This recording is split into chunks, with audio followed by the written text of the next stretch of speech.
Onde Onde San. This is Thongya, a podcast by the District 7 Legislative Office. My name is Warren Wheaton. I'm your District 7 legislator. Thankful we are able to have another episode here this month. We're keying in on things going on in our community, and I wanted to highlight artist culture with this program, as well as what's going on in our Kiowa legislature. But the feedback we've been getting is people like to learn about our Kiowa culture and learn about Kiowa artists, people that are making an impact in our community as well. And I've invited my Bobby. He was my friend first, and he became my brother over time, as most of our relationships go in our community. And I call him that. His name is Steven Paul Judd. And we how long have we known each other, Steve? Oh, man. 96 probably. Yeah. We see that? Yeah. All right. 96. All right. A nice And we're still going. studio audience. I like that. We need some cowbells, though. Some ding, ding, ding. And I've got my other Bobby here, Goy Thongya Matem Ki, Dane Poolaw, joining us as a co-host for this episode. Like to introduce yourself a little bit, Dane? Dane Pula, Goy Thongya Matem Ki, Goy Kong. So I'm Dane Pula. My Kiowa name is Kiowa language teacher.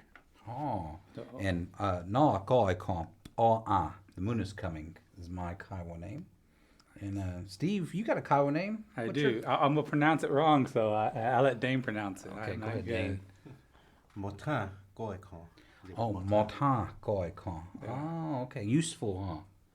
And like a useful person? Yeah. Yeah, that was... So years ago, my Burgess Tapido was supposed to give me my name, and him and my grandmother, Carol Willis. Motan. Mm-hmm. Okay. He passed away, and she talked to me. She said, "This is what we already talked. Her and him already talked about it." So she said, "I'm going to give it to you," and she gave me that name. So, Yeah. So good all.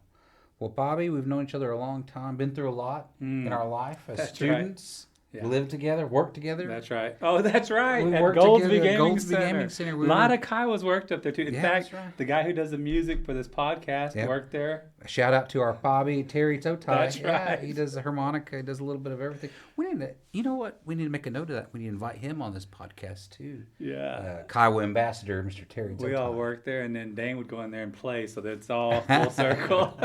Full circle. That's right. That's I was the cashier. That's right. You know, I'd pay everybody out, and you were the bingo Yeah, I caller, worked bingo extraordinaire. I did bingo there, blackjack. I worked a little bit in off-track betting, and I did a little bit of cashier work when they were building Riverwind. Yeah. Oh, man. Did you go over to Riverwind? No, for a no, little bit? no, You took Stayed. off and went another route, Went to as Lo- I did. That's right. Went to Los Angeles after that for a little bit. When they opened up Riverwind south of Norman, Mm-hmm. I went to the military Yeah. because I didn't want to. I liked the little small place we had, but I didn't want to be in a big casino. Yeah.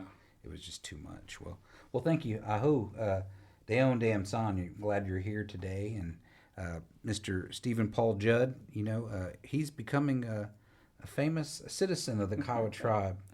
He does a lot of graphic design work and also a lot of writing. Some of the work that he is featured in is, writing. It all started out with Disney. That's right. What was the name of that program? Zeke and Luther. Zeke and Luther, writing a script for Zeke and Luther, a show that was on Disney, as well as went on to write for Marvel with Echo, Mm-hmm. Yeah. and now past seasons of Dark Winds on AMC, writing all that, and then selling a book. Yeah, that's right. That's right. So we just wanted to kind of introduce, I don't know if a lot of Kiowa people know that. Yeah. And so I wanted to feature you on our podcast so we can talk about that. Yeah, I was working, like you said, I was working at Goldsby, and I had heard about this fellowship, ABC Disney Writers Fellowship. So I wrote a screenplay, turned it in. I ended up winning that fellowship, and it paid me to go to Los Angeles to write on a TV show. So I actually worked in Goldsby up to Wednesday night, loaded up that night and drove. So I worked up until, and then 2 hours later I was on the road driving to Los Angeles, because I didn't have a lot of money. So I was like, man, I got to work, get tips that night, and get on the road. And I went to LA and I wrote on Zeke and Luther for a year, ended up writing one of the episodes. But we wrote 2 years of shows. Mm-hmm. So when I was done, I didn't know what to do. I didn't have an agent or anything, so I just moved back to Oklahoma. I didn't know, and my episode didn't come out for 2 years because it was the second year. I wrote on an episode for the second year. So 2 years later, I'm back in Oklahoma. I went back to working at the bingo hall, and I thought, well, that was probably it. I wrote something on TV. Not a lot of people can say that, and now I'm back in Oklahoma, and I was in this really horrible little apartment in Norman, and the show was about to come on, and I had spaghetti that I had gotten from a Pizza Shuttle, I think it's called. Yeah. So I was sitting there and Staple of Norman. yeah, that's right. And then there's my name on the screen. I look around. There's no one. It's just me. And I thought it'd be a lot better than this. And I was like, this spaghetti tastes funny. And it was just my tears were it's kind of salty. I was like, this spaghetti tastes funny. And it's because I was crying in that spaghetti. And then just a weird coincidence, I didn't pay my electric bill, so the electricity went off. So I was like, man, this is not going how I thought it would, Dang. So at that time, I was like, you know what? I'm gonna cheer myself up, and I'm gonna make some art. Mm-hmm. So I said, so when I was in the second grade, I was going to school in Mississippi at the Choctaw reservation there at Pearl River, and there was a contest to paint your favorite book cover. And I was in the second grade, and how good can a second grader draw, But I had won first place. But then I think it's because my mom knew the teacher, so it was a little hookup, right? Oh, I got you. So that teacher said, "Man, you're a good artist." And I was like, "I am?" So from then on, I thought I was a good artist, so I'd always draw. So that was kind of, when I got older, I realized, if you tell someone something, they're going to believe it. If you tell them, oh, you're a good artist, you're good at language, you're good at this. If you just tell someone when they're younger, it's kind of self-fulfilling, I feel like. So I always try to remember that, especially when talking to someone young, just to tell them they're good at something. They'll believe it. Sure. You're an adult, tell them they're good. So I needed art, and I was like, well, I won a contest when I was a kid. I could probably paint something. So this is back in the day, so I had Facebook back then, so I just videotaped myself painting it. And then someone said, I'd like to buy that. And I said, all right, today I'm an artist, and I sold that painting. And then I wanted to do a ledger piece. I said, I remember, those ledger drawings as and I'm sure the audience knows, I was thinking, we talked about winter counts, how they would say something specific. And I was thinking, what if we still did that today? This month I went to a movie that I liked, kind of was my thinking of it.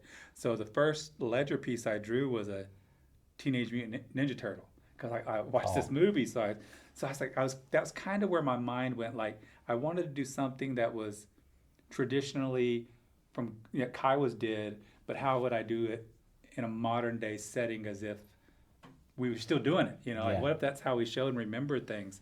So I did that, and then the next painting I did, my sister liked these Care Bears when we were young, so she actually messaged me. She said, you should do that Care Bear you drew when we were kids, the powwow bear. So I painted that, and then at that time, if you Googled Native American pop art, nothing was really coming up. If you do it now, there's pages, and man, there's people in England doing it. Who knows, Yeah. But then it was so weird that I Googled it, and it was like, it's like when you misspell something on Google, and it'll bring up like a washing machine and a spare tire. It doesn't know what you're looking for, like 3 pictures and it's done. Mm-hmm. That's kind of what it was doing back then. I think it might have showed like Fritz Shoulder, yeah. And even T.C. Cannon didn't come out. I guess that's not considered pop art, but I think to me, he is like, dude, that's the best pop art to me, man. I love his work. Mm-hmm. But even that wasn't coming up. So I guess it wasn't identified at that time. Mm-hmm. So I put it online and people seemed to respond to it. So that's actually what I started doing after I wrote. I just started, very fortunate to start making a living doing what I call affordable art for the people. I'd make stickers, stuff like that, and started doing T-shirts within TVS. And I was happily going along doing that. So Powwow Bear was your concept. Yeah, so many years ago, man. It was like a painting I did. And then, but I still wanted to draw, or I always wanted to direct. That's what it was, write stories, So a friend of mine, fellow Kiowa guy, Thomas Yepaw, we wrote a book called The Last Powwow. And years went by, nothing really happened with that. And then we ended up selling that book to Jordan Peele's company. They're called Monkey Paw. That's still in development. And then I wrote a book with this guy named Telly Jacob called Little Res Detectives. Mm-hmm. It's like a kid's book. But I still wanted to direct. I was like, man, I want to direct. Even so, I'm making a living doing art, which is great. It's a blessing to be able to do that. I was like, I just want to try one last time to try to direct something. And so I needed a story.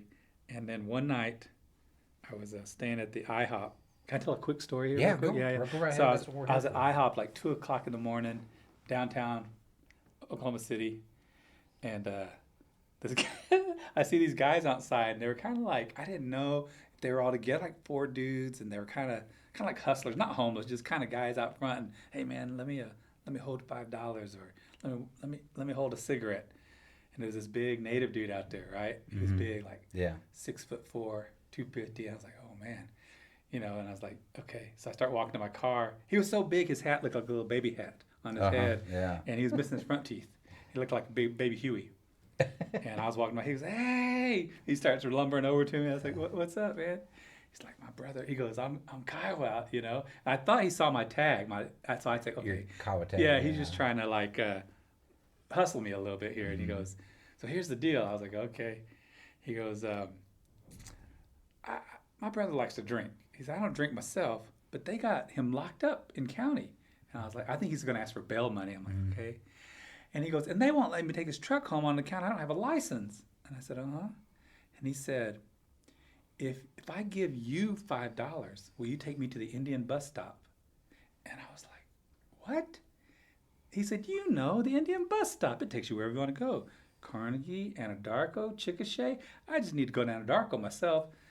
And, sometimes when you meet another native in the wild, they'll try to out-Indian you, try to. Yep. So I thought, is this guy like, have I lived in the city? Is this and not something, known this? Yes. Is this something every native person knows except for Yeah. me? So I'm embarrassed, right? So like, this well, guy. when did the Kiowas start picking up Yes. people from the city and No, taking them that's to exactly what I was like thinking. He had me questioning my identity. I was like, sure.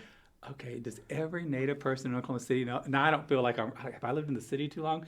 So I thought maybe it's like a group picks up disenfranchised natives and they'll take them home, or maybe it's like Harry Potter. I didn't know, but I was too embarrassed to tell him that. So I said, let's go. So he gets in my car and he's so big that his shoulder is touching my shoulder. I can't even. And then he pulls out these cigarettes. And I thought, oh, this guy is old ways. He's about to, bless me up here. And he says, do you mind if I smoke in here? And I said, I don't think people have smoked in the car since 93, dude. I don't think that's a thing. He said, oh, yeah, you're probably right. So we start driving and he said, hey, I appreciate you picking me up. And next time you're in Carnegie, we're going to feed you. And I said, I was in Carnegie for 4th of July, for gourd dance. He says, I don't gourd dance. And I don't know the word he said. Bundle dance, fire dance. I can't remember. But again, I was like, are they dancing after I leave? Because I thought he had me questioning myself again, my own identity. I was like, man, are you missing out on something? Yeah, like, all right, he's gone, guys. Let's see. Here comes time for the real dance, And I said, this time I asked, I said, I don't know that. He goes, it's the oldest dance we got. And I was like, oh, man, okay. And he says, we keep driving. So keep in mind, this is around 2:30 in the morning. And he said it was going to be somewhere around 11th Street, I think. So then he says, I hate nights like tonight. I said, why? He says, I got PTSD and sometimes I snap. And boom, he hits my dash. My car. I was like, oh my gosh. So I start, I'm like, oh my gosh, this is not good. So he said, take a left here. So we start turning down the road. And I said, are we near? Like, we kind of been driving a little bit. He goes, yeah, we just passed a sign for it. And I was like, oh no.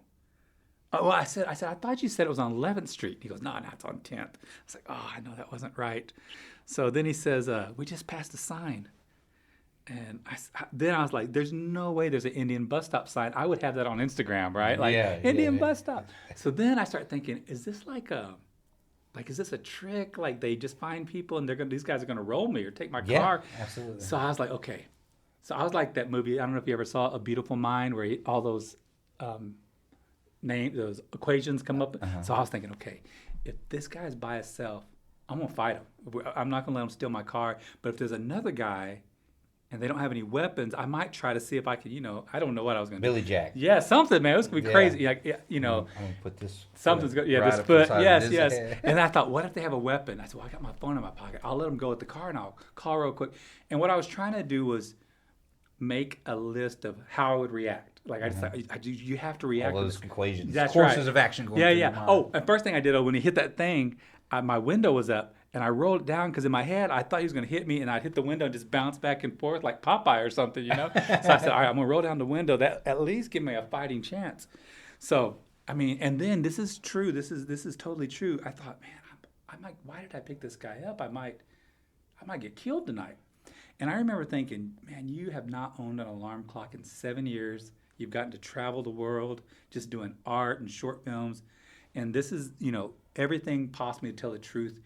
I was content. I said, man, I wouldn't trade it. If I knew I was going to die tonight, I'd keep this. Is awesome, man. I don't even have an alarm clock. This has been a great life. I would totally, but then I thought, but I ain't going out like that. Not tonight. I may die in some night, but tonight ain't it. So I started making a list. Here's how I'm going to do it.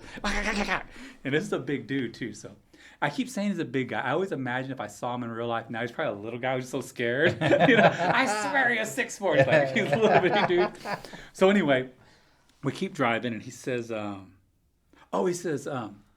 hey, could you loan me $20, and next time I see you, I'll pay you $100 back? And I said, that's a pretty good deal. I said, but you wanted 5 for the ride, so do you only want 15? He's like, what? I was like, nothing. So I keep driving, and he says, there it is, the Indian bus stop. And I looked, and it was what's the brand name of the buses in Oklahoma? Advast? Cart? It wasn't a cart, but it's like that. It's like a name, let's say it's cart. I said, no, that's a cart station. Big sign. He said, no, that's an Indian bus stop. They put those signs up there to throw you off the scent. And I was like, all right. So then I'm thinking, is this magic? I'm kind of at 50-50 on what to believe here. So I shoot a U-turn and I pull in, but I keep my car in gear. I already had this plan. Sure. Keep it in gear. My foot's just kind of on the brake. Back up or, So I pull in and... Were you in your Thunderbird? It's my old little car I had, this little silver car I had. So I pull in and no radios on. You can just hear my heart. And he's like, he didn't get out. I'm watching him at the corner of my eye. And I'm like, okay, someone's going to have to say something here, And he says, did you check? And I was like, what? He said, you were going to see if you had some money. Because I guess I told him, I don't have any cash. I just carry a card. So I said, okay. So I reached my pocket. And I did have 5 and a 20. So I pulled out that 5. I said, I have this 5. And those big hands grabbed it like that rock monster off of Neverending Story. And he said, what about the change? So the change in the console. So he scoops it up with his hands. And he opens up the door, and as soon as I saw his right foot hit the door, man, I punched that gas, and he's falling out, but he's thanking. I remember he had the 5 in his hand. He's saying, "Thank you for the ride." And he lands, and he's missing his teeth, and he's smiling and waving, and the quarters look like they were just shimmering in the air, landing around him. And then I hit a curve. I hit a curve, and the sparks flying up, and the doors. But as soon as my door slammed shut, I wasn't scared because I don't know. Maybe I should have been scared, but I was just like, oh, I'm safe.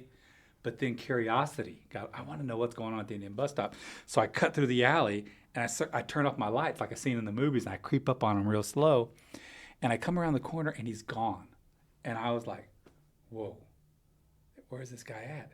So I went down the alley again. It's an empty lot. I freak out. So this must have been close to 3. I don't know if you remember this, but I called Dane. I don't know if you remember this or not. I called Dane. I was like, I just picked this guy up. Here's his name. Do you recognize that last name? Because it wasn't a Kiowa last name. I won't say what it is in case he wants to come after me. But but Dane was like, yeah, but it could be like your last name. Your last name's not Kiowa, so maybe it's his parent.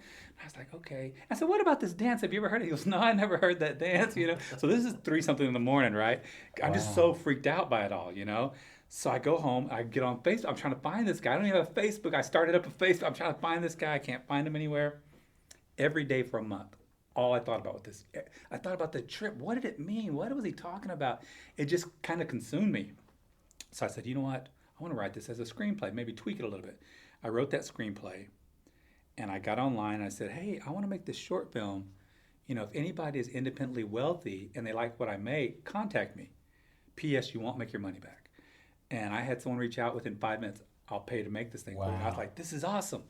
And then we set it up. We were going to shoot it. A friend of mine, an actor, his name's Kiowa Gordon, he's in Dark Winds. He used to be in Twilight. He was going to be in it. I think I might have talked to Michael Spears maybe to be in it. These 2 guys to play the parts. So COVID happened, and I lost the money. We couldn't shoot it. Then a producer friend of mine says, hey, what happened to that script? I'd like to send it to some agents. He sends these agents. They sign me. They sent it to a guy named J.J. Abrams. He has a company. He did like Star Trek and all these big movies. They read it. They invited me. Man, this script is awesome. Do you have anything like this? We're doing something with Stephen King.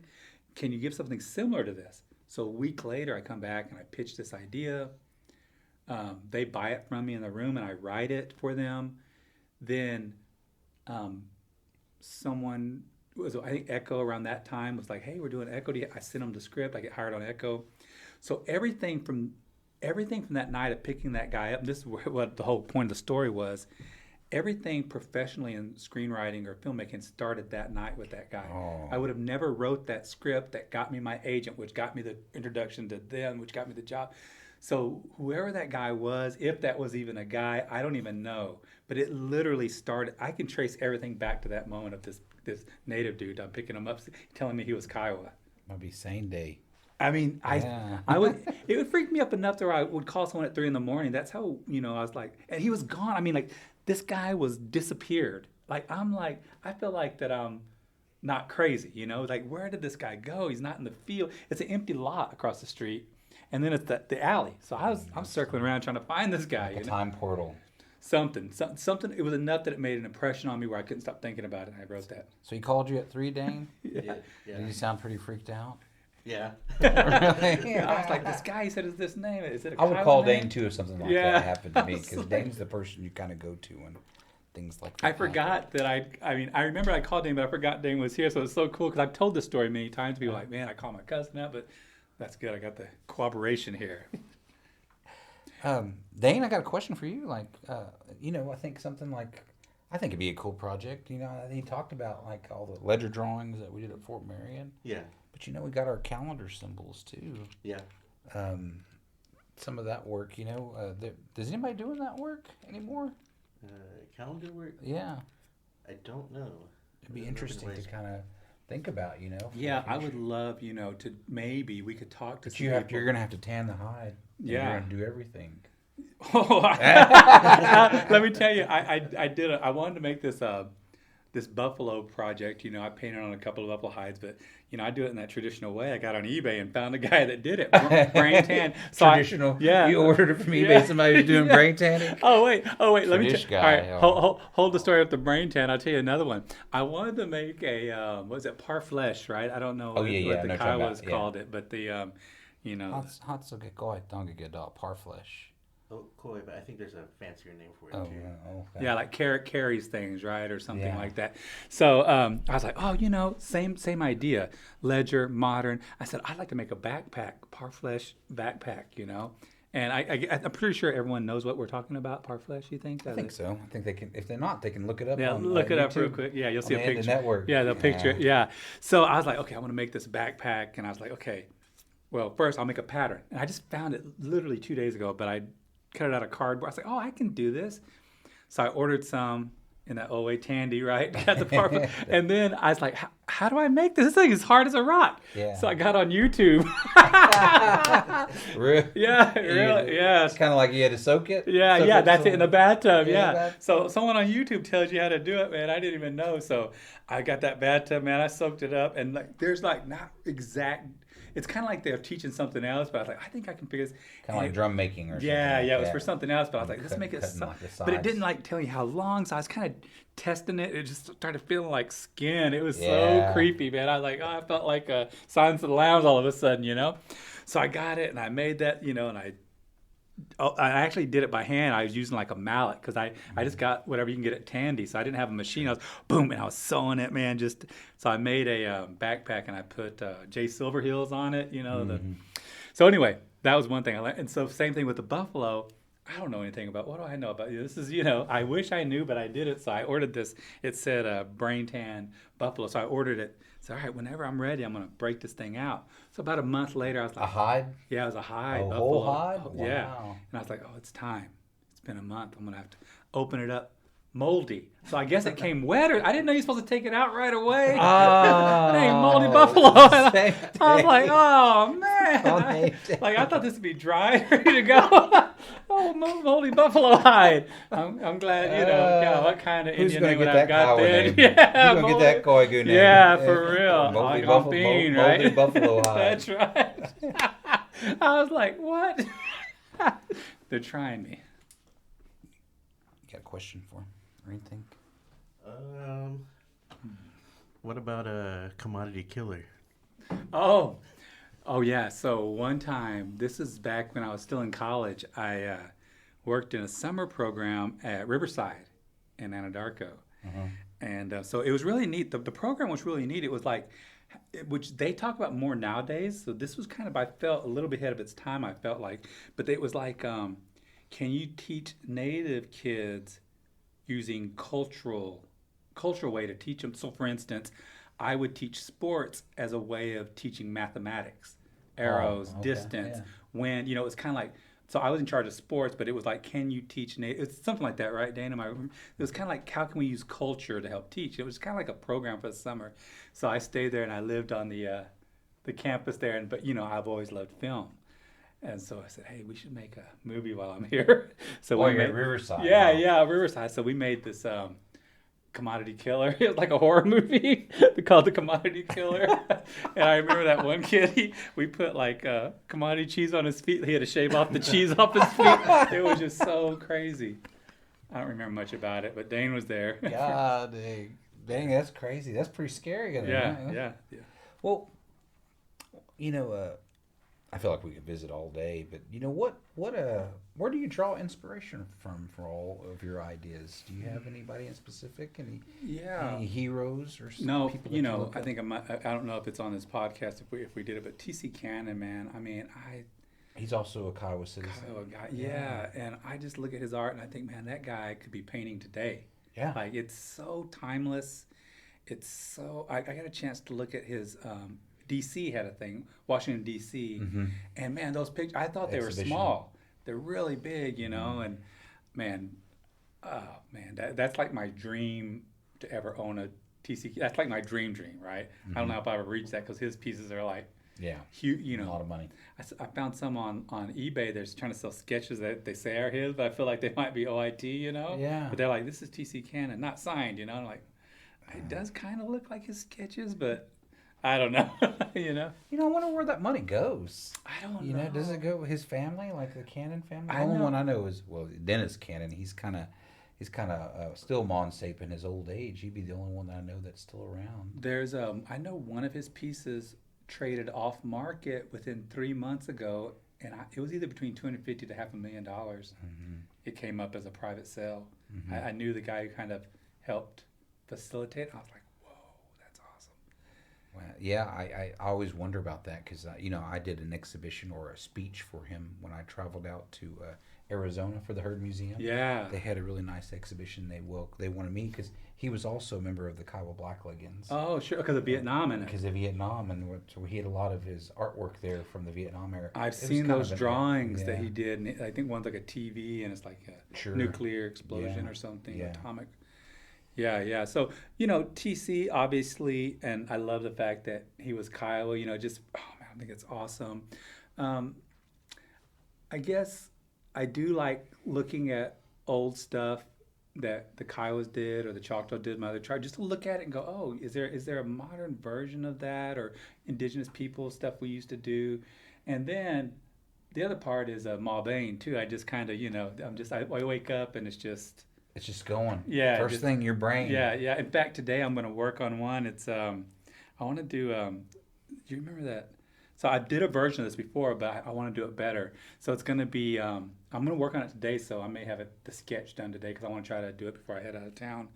So I did this one long time ago called "Oh, the Powwows You Will Go" instead of "Oh, the Places You Will Go." I But remember now that. I want to draw them as real, like a little, maybe like a fancy dancer and maybe. Buckskin or jingle dress, but I want to do it in the style of what's that, Dr. Seuss, because he has a very specific style. So I'm going to sketch that today. It's just something I want to see. I like those old drawings. And I was like, can I do that style? Because I know the feathers will be longer. So I just want to see if I can do it. So it came in my head. I was like, oh, I think I'm going to do that today. So. Wow. Well, Steve, I sure appreciate you being here on the podcast today. Oh man, it's an honor. I to feel like be we here. could talk here all No, day, but I think it's like that for Kiowas. Whenever we get on this podcast, Yeah. you can't be. We like to talk. We really get thrown hot, but sometimes like even Joe Fish or Dr. Brad, he's been on this podcast. Yeah, for a while. yeah. I kind of have to. Hey, we start when So we that- see that mic, we start holding court. All of a sudden, we want to start telling everyone wants to get chiefy in here. And How do we go followers. back? How do we get away from that? I'm gonna put this on the podcast Yeah. because other tribes, Kiowas are infamous now for hogging the mic. Yeah. Let's just get up there and say what we're going to say and Odeha. Let's not talk about us. Let's talk about Yeah. the organization, the powwow, and let's not have big giveaways. Man, you go to the Gore Clan, you sit there for an hour, and I think about those old ways. There's some videos that my wife, her father did some videos from the 1976 centennial. You can see them on YouTube. Oh, wow. Of the Kiowa Gore Clan, and you see how quick everything goes. And they might be having a special, but they say what they need to say, and then they're done. They don't go tell a history. They don't back up and say who you're all related to. And then they have their giveaway, and there were like 3 giveaways going on at the same time. At the same time? Yeah, because they had South Mike, North Mike, East Mike. Oh, wow. And everybody would just take turns, and they would give away that way. So if it was a big family, there may be 3 different subgroups, having a giveaway on the side. But yeah, you go anywhere now. Somebody says, I'm going to let so-and-so talk, and if they're Kiowa, I can hear big breath. Somewhere. Original. And I hear an eye roll. Yeah. Somewhere. It's the orators. Yeah, and we're all not orators of the plains. So, and I'm just going to say that, maybe that thought will render in somebody's mind. Yeah. How come he said that after my story? I'm not. Not specifically pointing you out or anything. President Company excluded. I hope. I don't know. No, it was good. We needed to hear that story. That's good though. But thank you, Steve. I appreciate you being on. If this starts getting long, you can control the speed you listen to this. Just speed it up. Yeah, just speed it up. I just wanted to focus on one of my friends. We've known each other a long time, like you said, since 1996. So good. Being around here in Norman, and work together. I appreciate the work you and Dan are doing with the language. It's awesome. It feels so good to be able to call people that I've known since college when I have a question about Kiowa, especially language stuff, and it's just a good feeling to have that right there at the call. So keep on doing that, man. That language, let's keep it going. And so that's why I invited Dane here today for our cultural segment. I'm gonna sing a hymn, and I'd just like for him to talk a little bit. I put him on the spot here. Yeah. Okay? But he can kind of talk about what this song means. It's Thanksgiving's coming up. This is a November episode, right? Mm. And we don't have a Thanksgiving hymn. I don't want to start that and say that, but we do have a hymn that says thank you in our language, thanking God. And so we try to do a cultural segment. And Dane, you want to say a little bit about these Christian hymns? Because I know you've done a lot of work translating them, talking about how they came about. You want to say a little bit about, how these Christian hymns came to our people and how they're made, and I'll just talk the little bit that I do know. I do enjoy listening to them. I do like the words. It did really help me learn a lot of the language. But I know a lot of them are testimonies that were made by Kiowas throughout their life. Some of them, whenever they're near death, some came up with these songs, or just throughout their life, if the song came to them, just like it did in the traditional ways of songs even outside of our Christian hymns. I think a lot of these, I think that's what makes Kiowa hymns so special, is that they just came to the people who made them. So, Doc, he gave them to us, and maybe it came through like sickness, like you said. But some people even translated these songs from Scripture, from the Bible. Now, the way I think of Christian hymns, they're the only songs that are truly safe to share, to me, because these were Christian songs. I don't like, our Thaimpe, our Gore Dance songs. They're all over the country, and probably internationally now. Like I don't like to record our Black Leggin songs on a public venue. Because I don't want people to take those and then start their own thing, or even our rabbit dance songs. But something about these Christian hymns, I feel comfortable sharing them. That's why I put it in my podcast, so people can maybe hear it this month, and maybe they'll practice singing it, because we're gonna put the words up on our our website on the podcast page, along with a prayer. Maybe the archival people might want to share it with their families this month. So, I'm going to sing this song, and then I'll have Dane say a little bit about it, and this will be our cultural part of the program.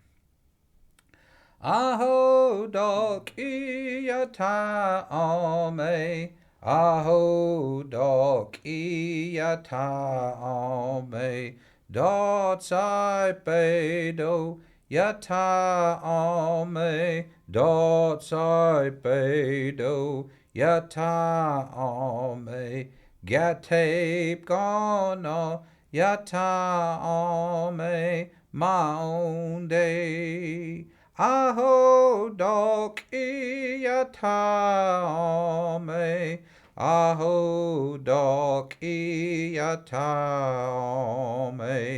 dot sai pedo yatame, dot sai pedo yatame, getape gana yatame maunde, aho dok iyatame, aho dok iyatame, dot sai pedo yatame, dot sai pedo yatame, getape gana yatame maunde, aho dok iyatame,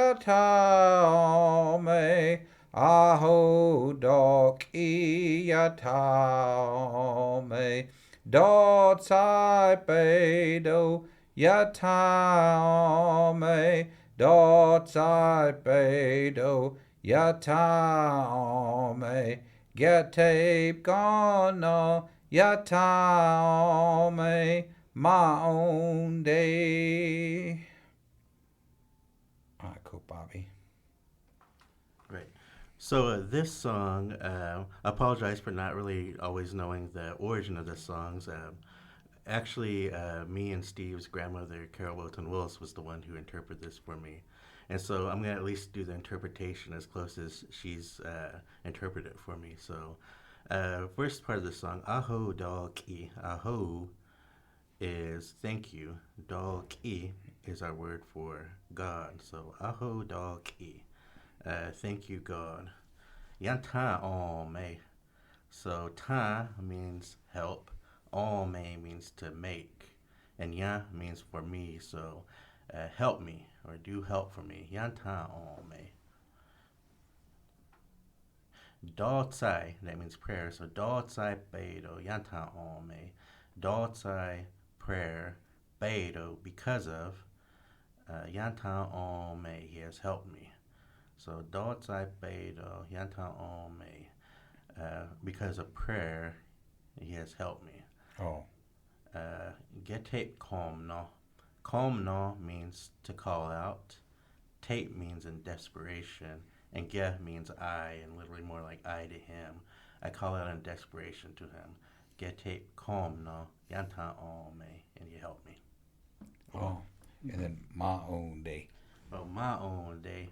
It's kind of like Honda own day, but used in more of a context of being thankful. Mm-hmm. So it's wonderful. I'm glad, but in appreciation. I remember your grandma, she would always use that. My own day. Like a word of thanks, gratitude. Mm-hmm. She wouldn't say like I ho, but she'd say my own day.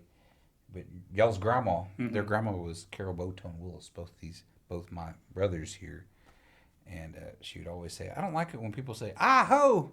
So she's saying, they're saying, that's what kill she 'em. always says. She says like murder they're or saying kill murder 'em. them, Yeah, kill them. And she said, that's why I don't use it. I say my own day, gratitude. You say, I can say aho, thank you. That's how you're supposed to say aho, thank you. Kind of. But when you say aho, you said kill him. She said she used to jump, like that.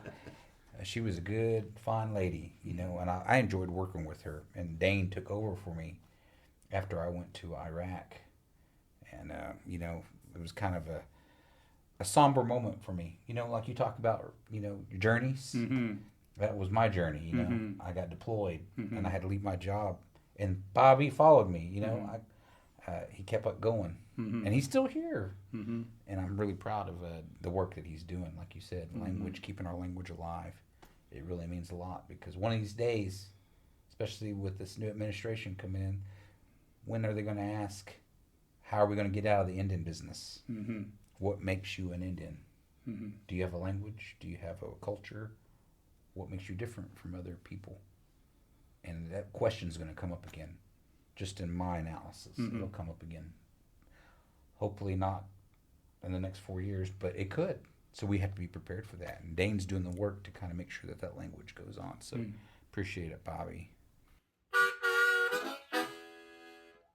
For legislative business, the month of October, we had our regular session for the Kiowa Legislature on November the 9th. We discussed the update to our Kiowa Gaming Commission, our ordinance that the commission will operate under as a regulatory authority.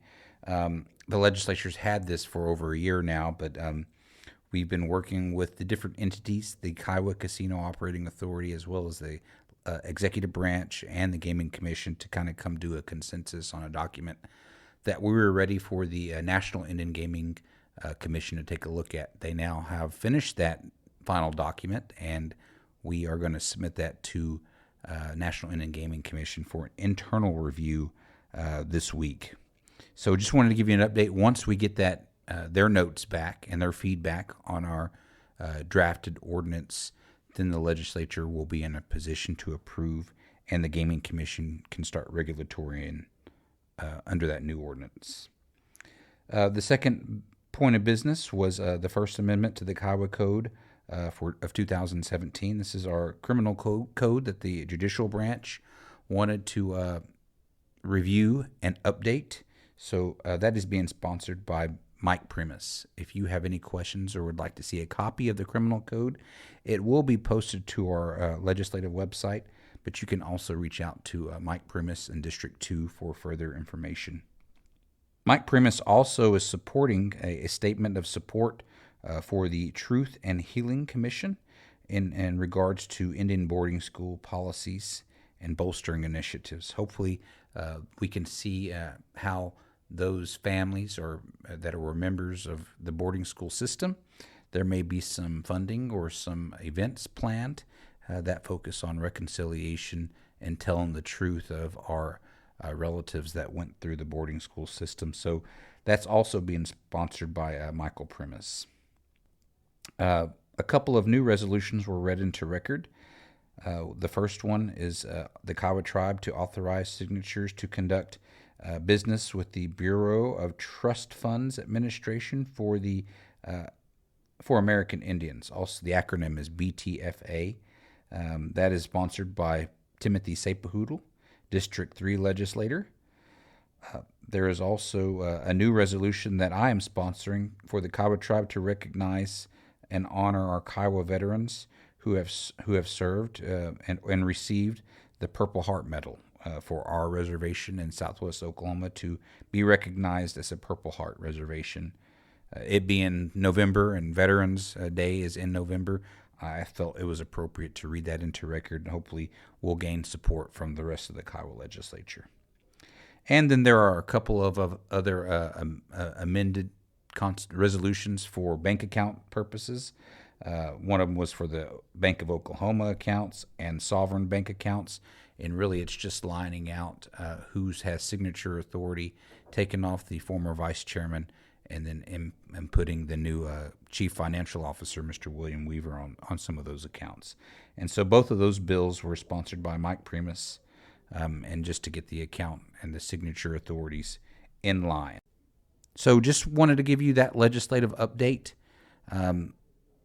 We were also discussing, we had a couple of citizens call about asking about if the Kiowa Tribe is going to renew or review the revenue allocation plan. We're looking at that.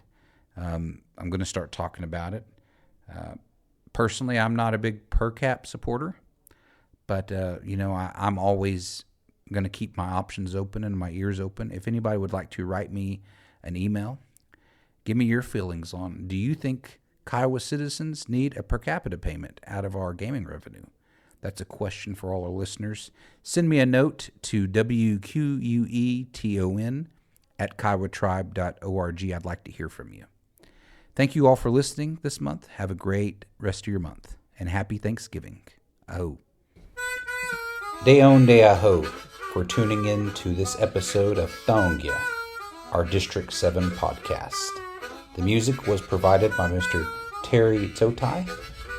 For more information on our legislative work, please visit our website, kiowatribe.org/district-7. Thank you all for tuning in. Hey, I'm I don't I.